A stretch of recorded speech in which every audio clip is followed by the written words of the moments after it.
14 जुलाई 2025 का दिन दिल्ली के उत्तम नगर में रहने वाले कुणाल देव के लिए जिंदगी का सबसे दुखदाई दिन बन गया था। कुछ घंटे पहले ही उसने अपने बड़े भाई करण देव की चिता को आग दी थी।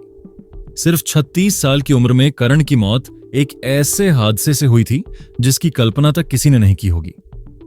घर वालों का मानना था कि पिछली रात मोबाइल चार्ज करते वक्त इस्तेमाल करने से शॉर्ट सर्किट हो गया और करंट लगने से करण की जान चली गई। देश में पहले भी ऐसे वाकये हो चुके थे, इसलिए परिवार को इस बात पर यकीन करने में कोई दिक्कत नहीं हुई। घर के बड़े लड़के का अंतिम सफर सबके दिल में गहरा दर्द छोड़ गया था। इस गम को और भी बढ़ा रहा था ये सोचकर कि करण अपनी बीवी सुष्मिता और 6 साल के बच्चे को इस दुनिया में अकेला छोड़कर चला गया था। वो दोनों अभी तक इस हकीकत को मान नहीं पा रहे थे कि करण अब इस दुनिया में नहीं है। मातम के इस माहौल में जब सारे रिश्तेदार, पड़ोसी और जान पहचान के लोग देव परिवार को तसल्ली दे रहे थे, तभी एक रिश्तेदार ने कुणाल को एक मोबाइल फोन पकड़ाकर कहा। लेकिन ये कोई आम फोन नहीं था। इस फोन में छुपे हुए राज आगे चलकर ऐसे डिजिटल सबूत बनने वाले थे जो करण की मौत के पीछे की गंदी साजिश का पर्दा उठाएंगे। और जब सच्चाई सामने आएगी तो सुनने वालों की रूह कांप जाएगी। हेलो दोस्तों, खूनी सच की इस कहानी में आपका स्वागत। वीडियो को लाइक और चैनल को सब्सक्राइब कर लीजिए, आपकी सपोर्ट की बहुत जरूरत है। चलिए अब कहानी शुरू करते हैं। वेस्ट दिल्ली के उत्तम नगर की ओम विहार कॉलोनी में नीरू देव अपने 2 बेटों करण और कुणाल के साथ रहती थी। उनकी बेटी नसी अपने पति के साथ अमृतसर में थी। ये घर करण के चाचा हरीश देव और करण के बाप के नाम था। हरीश ने घर के बाहर देव ज्वेलर्स नाम से गहनों की दुकान खोली हुई थी, जो वो अपने बेटे राहुल के साथ चलाते थे। करण की मां नीरू घर से टिफिन सर्विस का काम करती थी।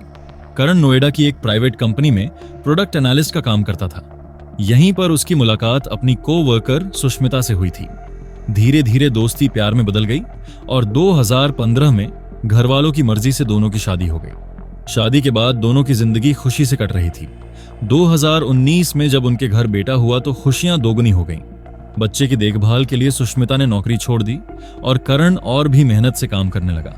करण को लगा कि बढ़ते परिवार और जगह की कमी की वजह से इस घर में बच्चे को पालना मुश्किल हो रहा है, इसलिए वो अपनी बीवी और बच्चे के साथ इसी इलाके में किराए के मकान में शिफ्ट हो गया। करण हमेशा चाहता था कि अपने बच्चे की अच्छी परवरिश करे। 2021 में बैंक से लोन लेकर उसने अपना फ्लैट खरीदा और सुष्मिता और बेटे के साथ वहां शिफ्ट हो गया। करण का अपने पूरे परिवार से गहरा लगाव था, इसलिए उसने नया घर कहीं दूर नहीं बल्कि अपने ही पुराने घर के पास लिया था। पूरा परिवार अपनी जिंदगी में खुश था, लेकिन उन्हें पता नहीं था कि एक काली नजर इनकी सारी खुशियों को बर्बाद करने वाली थी। 13 जुलाई 2025 सुबह करीब 9:30 बजे सुष्मिता बेहाल हालत में अपने घर से भागकर अपनी सास के घर पहुंची। दरवाजा जोर से पीटने लगी। इतनी सुबह अचानक शोर सुनकर घर वाले घबरा गए। दरवाजा खोला तो देखा कि सुष्मिता की सांस फूल रही है और वो कांपते हाथों से अपार्टमेंट की तरफ इशारा कर रही है। सांस संभालते हुए सुष्मिता बस इतना कह पाई, तुम्हारे भैया अब उठ नहीं रहे हैं। मैंने उन्हें बहुत हिलाया डुलाया, लेकिन वो जवाब नहीं दे रहे। मुझे बहुत डर लग रहा है। ये सुनते ही कुणाल और उनकी मां के पैरों तले जमीन खिसक गई। दोनों बिना एक पल गनवाए नंगे पैर अपार्टमेंट की तरफ दौड़े।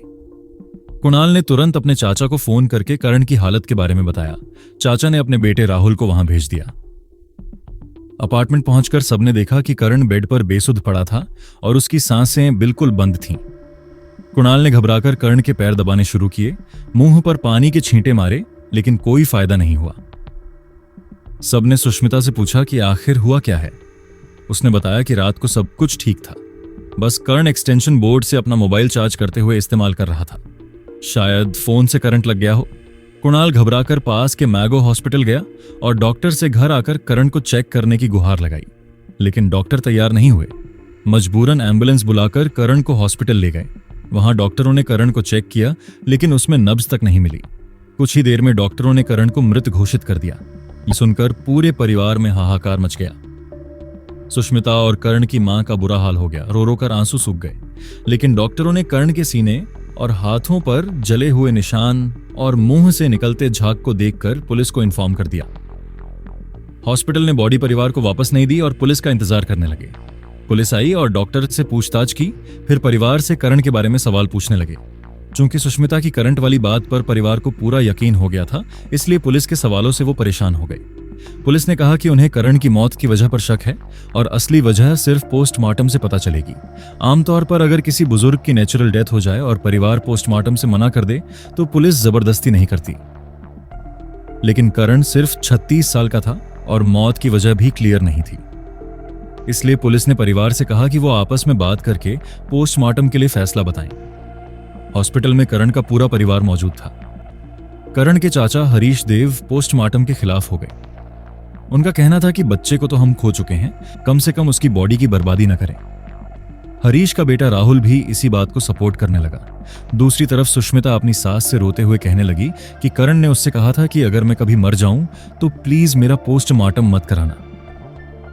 अपने बेटे की बात सुनकर करण की मां भी सुष्मिता की बात से राजी हो गई। वो पुलिस से पोस्टमार्टम न कराने की बात कहने वाली थी कि कुणाल ने उनका हाथ पकड़कर रोका और धीरे से कहा, मां, जब मैं घर पर करण की बॉडी को एम्बुलेंस पर रखवा रहा था तो मैंने उसके मुंह से झाग निकलते देखा था। डॉक्टर ने उसकी बॉडी पर कई चोट के निशान भी देखे हैं। कुणाल ने समझाया, इस फैसले को हमें सिर्फ इमोशन से नहीं बल्कि समझदारी से लेना होगा। करंट लगने में झाग नहीं आता, इसका पोस्टमार्टम जरूर होना चाहिए। कुणाल की बात सुनकर पुलिस ने करण की बॉडी को पोस्टमार्टम के लिए दीनदयाल हॉस्पिटल भेज दिया। 14 जुलाई को हॉस्पिटल ने करण का पोस्टमार्टम करने के बाद बॉडी वापस कर दी। परिवार ने करण का अंतिम संस्कार किया। करण को अलविदा कहने परिवार, रिश्तेदार और पड़ोसी सभी आए थे। इसी दुख भरे माहौल में एक रिश्तेदार ने कुणाल को एक मोबाइल फोन देते हुए कहा, यह राहुल का फोन है, उसे लौटा देना। यह राहुल वही हरीश देव का बेटा और कुणाल का कजिन था। कुणाल ने फोन अपने पास रख लिया। मातम के माहौल में जब कुणाल का ध्यान भाई के अंतिम संस्कार में लगा था तब वो अपना फोन कहीं रखकर भूल गया। जब उसे अपना फोन नहीं मिला तो उसने राहुल का फोन निकाला ताकि अपने नंबर पर कॉल करके अपना फोन ढूंढ सके। जैसे ही कुणाल ने फोन ऐप खोला, रिसेंट्स में एक नाम देखकर वो हैरान हो गया। राहुल के फोन में वाइफी के नाम से कई कॉल्स थीं। कुणाल हैरान था कि राहुल अनमैरिड है तो किसका नंबर वाइफी के नाम से सेव करेगा। कुणाल ने उस कॉन्टैक्ट पर क्लिक किया नंबर देखने के लिए। नंबर पढ़ते ही उसका दिमाग चकरा गया। यह नंबर करण की बीवी सुष्मिता का था। यह देखकर कुणाल सन्न रह गया। वो समझ नहीं पा रहा था कि जो वो देख रहा है वो सच है या सिर्फ वहम। अपने शक को साफ करने के लिए कुणाल ने राहुल के फोन में अलग अलग एप्स चेक करने शुरू किए। इंस्टाग्राम की चैट्स देखते हुए उसे अपनी भाभी का अकाउंट वाइफी निकनेम के साथ मिला। जैसे ही कुणाल ने उन दोनों की चैट्स पढ़ना शुरू किया, उसके होश उड़ गए। अब इन चैट्स से ऐसे राज खुलने वाले थे जो दिखाएंगे कि जब किसी के दिमाग पर लालच, हवस और स्वार्थ का भूत सवार हो जाता है तो वो कहां तक गिर सकता है। 2023 में करण और सुष्मिता का बेटा 4 साल का हो गया था और स्कूल जाने लगा था। अपने परिवार के बेहतर भविष्य के लिए करण और भी मेहनत से काम करने लगा। दिन रात काम में लगा रहता था। सुष्मिता ने भी एक ट्रैवल कंपनी ज्वाइन कर ली थी। धीरे धीरे दोनों अपनी अपनी जिंदगी में बिजी हो गए।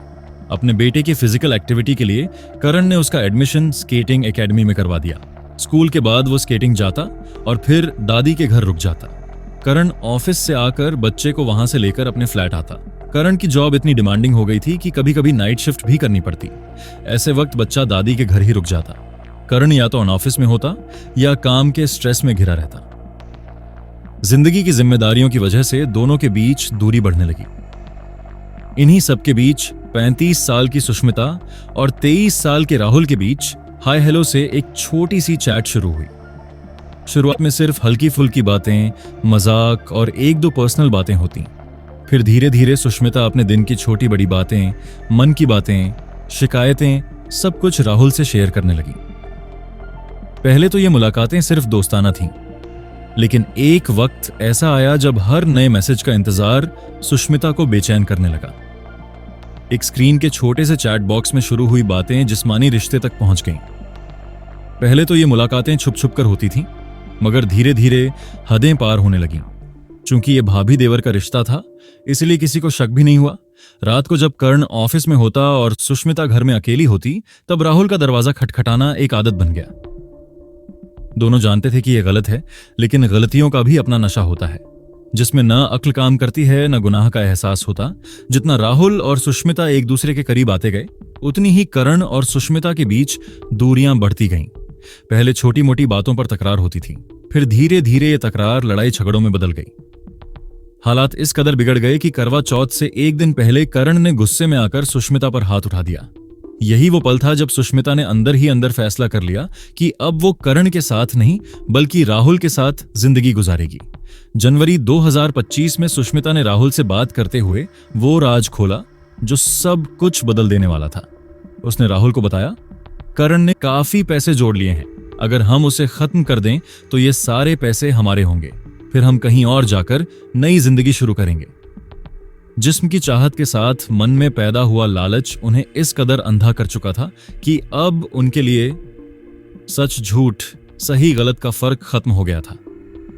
यहीं से शुरू हुई करण की हत्या की साजिश, एक ऐसी साजिश जिसमें मौत भी नेचुरल लगे ताकि किसी को शक न हो। कई तरीके सोचने के बाद उन्होंने फैसला किया कि करण को स्लीपिंग पिल्स के ओवरडोज से खत्म किया जाएगा। राहुल ने पिल्स का जुगाड़ किया और सुष्मिता को दे दी। सही मौके का इंतजार करते हुए आखिरकार वो काली रात आ ही गई। एक हफ्ते से करण की डे शिफ्ट शुरू हो गई थी और अब वो रात को घर पर रहता था। इसी वजह से राहुल और सुष्मिता का मिलना जुलना बंद हो गया था। लेकिन जो मोहब्बत के नाम पर शुरू हुआ था वो अब जुनून और तड़प बन चुका था।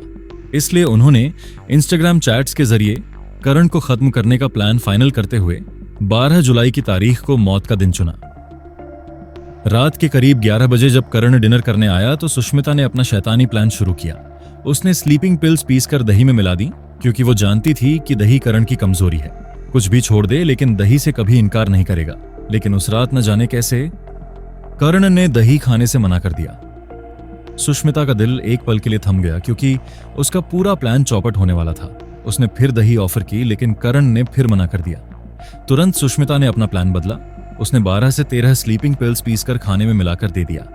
अनजान करण ने आराम से वो डिनर खा लिया। पिल्स का असर धीरे धीरे होने लगा और डिनर के बाद करण अपने बेडरूम में सोने चला गया। सुष्मिता ने सोचा कि अब काम हो गया और वो बेचैनी से करण की सांसों के रुकने का इंतजार करने लगी। राहुल पास में ही गली में इधर उधर टहलते हुए सिर्फ एक कॉल का इंतजार कर रहा था कि कब सुष्मिता कहे कि करण अब नहीं रहा। लेकिन रात के 2 बज गए और सुष्मिता हर मिनट बेडरूम जाकर करण की सांसें चेक करती जो अभी भी चल रही थी। 3 घंटे बीत गए लेकिन मौत अभी भी उस कमरे तक नहीं पहुंची थी। परेशान सुष्मिता ने फोन उठाया और राहुल को इंस्टा पर पहले मैसेज किया, फिर वीडियो कॉल लगाई। उसने राहुल से कहा, नींद की गोलियां देने के बाद भी करण की सांसें चल रही हैं, कोई असर नहीं हो रहा। यह सुनकर राहुल ने उसे एक एक स्टेप में गाइड करना शुरू किया। सुष्मिता ने राहुल से पूछा कि क्या करण को शॉक देकर मारना है। राहुल ने तुरंत हां कह दी। सुष्मिता ने बताया कि उसे लग रहा है दवाई का असर हो जाएगा, इसलिए वो इतनी देर इंतजार करती रही। राहुल ने बची हुई सारी गोलियां एक साथ देने को कहा। सुष्मिता ने चेक किया तो सिर्फ 2-2.5 गोलियां बची थीं। उसने राहुल से कहा, इंटरनेट पर चेक करो कि स्लीपिंग पिल्स के ओवरडोज से मौत में कितना टाइम लगता है। 3 घंटे हो गए लेकिन करण को न उल्टी हो रही है, न दस्त लग रहे हैं और न सांसें उखड़ रही हैं। राहुल ने इंटरनेट पर सर्च किया लेकिन कोई क्लियर जवाब नहीं मिला। इसी बीच सुष्मिता फिर बेडरूम में गई और करण को हिलाकर देखा। उसे जिंदा पाकर उसकी बेचैनी और बढ़ गई। वक्त हाथ से निकलता देखकर राहुल तुरंत सुष्मिता के अपार्टमेंट पहुंच गया। यहां मौत अपनी आखिरी चाल चलने को तैयार थी। जिस छोटे भाई को करण ने गोद में खिलाया था और जिस बीवी का हाथ करण ने जिंदगी भर के लिए थामा था, उन दोनों ने मिलकर करण के सीने और हाथों पर लगातार इलेक्ट्रिक शॉक्स दिए। ये झटके इतने भयानक थे कि स्लीपिंग पिल्स के असर में डूबे करण की नींद में ही मौत हो गई। करण को मारकर राहुल और सुष्मिता अपने प्लान में कामयाब हो गए। अब उनका एक ही मकसद था कि इस मौत को दुनिया के सामने एक एक्सीडेंट दिखाया जाए। इसके लिए उन्होंने मोबाइल चार्जर से शॉक लगने वाली कहानी गढ़ ली और सुष्मिता ने पूरे परिवार को इस झूठ के जाल में फंसा दिया। धीरे धीरे सबको यकीन हो गया और किसी ने उनकी बात पर शक नहीं किया। इतना ही नहीं, दोनों ने मिलकर पोस्टमार्टम न कराने के लिए भी सबको काफी हद तक मना लिया था। लेकिन सिर्फ कुणाल था जो अपने भाई की मौत का सच जानना चाहता था और उसकी पोस्टमार्टम कराने की जिद ने सारे राज खोल दिए। पोस्टमार्टम रिपोर्ट आने से पहले राहुल से एक ऐसी गलती हो गई जो इनकी सारी मेहनत और प्लानिंग को बेकार कर गई। उसने सुष्मिता का नंबर अपने मोबाइल फोन 14 जुलाई 2025 को कुणाल के सामने अपने भाई की मौत का कड़वा सच था। इससे पहले कि ये सबूत मिटा दिए जाते, उसने तुरंत दूसरे फोन से उन चैट्स की वीडियो रिकॉर्डिंग कर ली। उसने ये राज सिर्फ अपनी बहन नसी के साथ शेयर किया और दोनों मिलकर सारे सबूत लेकर उत्तम नगर पुलिस स्टेशन पहुंच गए ताकि अपने भाई के कातिलों को रंगे हाथों पकड़वा सकें। लेकिन डिजिटल एविडेंस होने के बावजूद पुलिस ने पोस्टमार्टम रिपोर्ट पेंडिंग होने का बहाना बनाकर एफआईआर दर्ज करने से साफ मना कर दिया। इतना ही नहीं, जैसे ही कुणाल और नसी वहां से निकले, पुलिस स्टेशन से रामनिवास नाम के एक पुलिस वाले ने उनके चाचा हरीश देव को पूरी बात बता दी। यहां हरीश देव उसी राहुल के बाप हैं। पुलिस के इस बर्ताव से कुणाल और नसी को समझ आ गया कि वो कोई एक्शन लेने के मूड में नहीं है, इसलिए उन्होंने अपनी मां को डीसी ऑफिस भेज दिया और खुद फोन के जरिए उत्तम नगर पुलिस स्टेशन में केस के अपडेट लेने लगे। जब कुणाल ने रामनिवास से केस की प्रोग्रेस के बारे में पूछा तो उसने उल्टा सवाल किया, क्या तुमने अपनी मां को डीसी ऑफिस भेजा है? पुलिस की बातों से साफ था कि वो इस केस को सॉल्व करने में दिलचस्पी नहीं ले रहे थे। उल्टे राहुल के परिवार को करण की फैमिली की सारी एक्टिविटी के बारे में इन्फॉर्म करती जा रही थी। हरीश को पता चल गया था कि उसके बेटे ने जुर्म किया है जो किसी भी तरह से माफी के लायक नहीं है। ऐसे में उसे कटघरे में खड़ा करने के बजाय हरीश खुद शराब पीकर करण के घर चला गया। वहां अपने भाई के परिवार को गाली देते हुए जान से मारने की धमकी देने लगा। परिवार को मार दूंगा, खत्म कर दूंगा, जो होगा मैं देख लूंगा, ये घर भी बेच दूंगा, तुम्हें सड़क पर नचवाऊंगा। करण के परिवार को उनके ही चाचा जान से मारने की धमकी दे रहे थे। ऐसे में डरा सहमा देव परिवार अपनी जान बचाने के लिए सिस्टम से सहारे की उम्मीद लगाए उत्तम नगर थाने के चक्कर लगा रहा था। लेकिन चाचा के खिलाफ न कोई एक्शन लिया गया और न कोई रिपोर्ट दर्ज की गई। करण का परिवार इस मुश्किल वक्त में सिस्टम से न्याय की भीख मांग रहा था, लेकिन पुलिस के इस रवैये से वो खुद डरा सहमा बैठा था। आखिर में जब करण के परिवार के पास कोई रास्ता नहीं बचा तो उन्होंने लोकल मीडिया से मदद ली। मीडिया ने मामले की गंभीरता को समझते हुए इस केस को सीरियसली कवर किया और अपनी कवरेज से इस देश के हर गली मोहल्ले तक पहुंचा दिया। पुलिस के ऐसे ढीले रवैये को देखते हुए करण के परिवार ने खुद ही सुष्मिता को कॉन्फ्रंट किया और सच्चाई सामने लाने की कोशिश में उससे बातें निकलवाने लगे। सुष्मिता ने जुर्म कबूल करते हुए राहुल के बहकावे में आने की बात कही। देव परिवार ने जानना चाहा कि उसने करण को मौत के घाट क्यों उतारा, तो उसने कुछ ऐसा जवाब दिया जिससे साफ पता चल रहा था कि उसे करण की मौत का रंच मात्र भी गम नहीं है।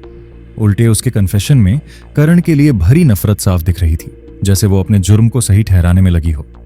जब राहुल और सुष्मिता चारों तरफ से घिर गए और बचने का कोई रास्ता नजर नहीं आया तो दोनों ने करण के मर्डर का इल्जाम एक दूसरे पर डालना शुरू कर दिया। सुष्मिता का कहना था कि राहुल के बाप हरीश अक्सर प्रॉपर्टी के लालच में उनकी सास से झगड़ा करते थे। जब परिवार में टेंशन बढ़ गई तो करण बीच में आ गया, जो हरीश को पसंद नहीं आया। तब हरीश ने करण को रास्ते से हटाने का प्लान बनाया। सुष्मिता के मुताबिक राहुल ने उसके 6 साल के बेटे को किडनैप करने और उसकी एआई से गंदी इमेज बनाकर वायरल करने की धमकी दी, जिसकी वजह से उसने मेंटल टॉर्चर झेला। राहुल ने उसे फोर्स किया कि करण को स्लीपिंग पिल्स दी जाएं और करंट भी राहुल ने ही दिया था।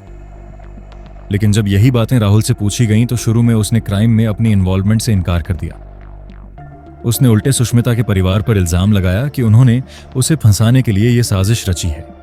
राहुल के कहने के मुताबिक वो करण के साथ सुष्मिता के लखनऊ वाले घर गया था, जहां करण की गैर मौजूदगी में सुष्मिता ने उसके खाने में ड्रग्स मिलाकर उसे बेहोश कर दिया। फिर मौके का फायदा उठाकर सुष्मिता और उसकी मां ने गंदे वीडियोस बना लिए, जिन्हें वायरल करने की धमकी देकर उसे घर के काम करने पर मजबूर किया। राहुल ने स्लीपिंग पिल सप्लाई करने और करण को करंट से मारने की बात से पूरी तरह इनकार कर दिया। पहले तो सुष्मिता और राहुल ने मिली भगत से करण की पीठ में धोखे का छुरा भोंका था। किसी ने भी एक दूसरे को इस जुर्म को अंजाम देने से रोकने की कोशिश नहीं की, क्योंकि पैसे का लालच और स्वार्थ में अंधे सुष्मिता और राहुल को उसके अलावा कुछ नजर नहीं आ रहा था। करण को ऐसी भयानक मौत देने के बाद दोनों अनजान बनकर अपने इस खेल को पूरा होते देखते रहे।